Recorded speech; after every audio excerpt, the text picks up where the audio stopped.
هر وقتا که عمل پنهان شود اون عمل هایی که پنهان کردنش مشروع است. بعضی عمل های پنهان کرده نمیشد، وی باید آشکار کنیم مانند نماز جماعت و مردم میبینند.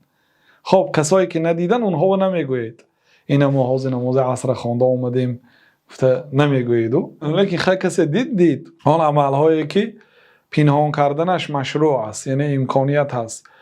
کان اقرب الى الاخلاص و ارجى للقبول، یعنی این عمل به اخلاص نزدیکتر میشد و به قبول نزدیکتر میشد، امید قبول شویش بسیارتر میشه اگر عمل پنهان ماند بین الله و بین خودتون. حرکت کنید یه عمل های داشته باشید که همسرتون هم نفهمد و دخترتون و پسرهاتون هم نفهمد، هیچ کس نفهمد.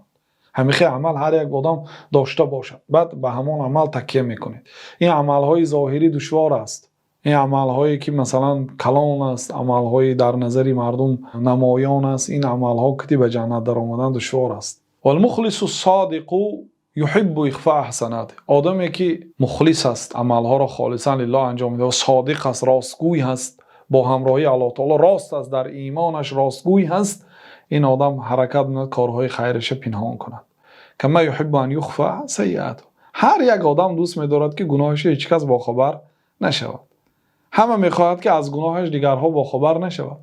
خب مادامی که نمی‌خواهی که از گناهت آدم‌ها با خبر شوند، این چنین حرکت کن که عمل‌های خیرت هم آدم‌ها ندانند. و تقدم فی حدیث سبعة الذين یظلهم الله فی ظله یوم لا ظل الا ظله ورجل تصدق بصدقة فأخفاها حتى لا تعلم شماله ما تنفق یمینه، متفق علیه. و در بالا در مبحث های بالای کتاب گذشت که حدیثی 7 نفر شخصیت هایی که روز قیامت در زیر سایه الله تعالی قرار میگیرن، روزی که غیر سایه الله تعالی دیگر سایه نیست.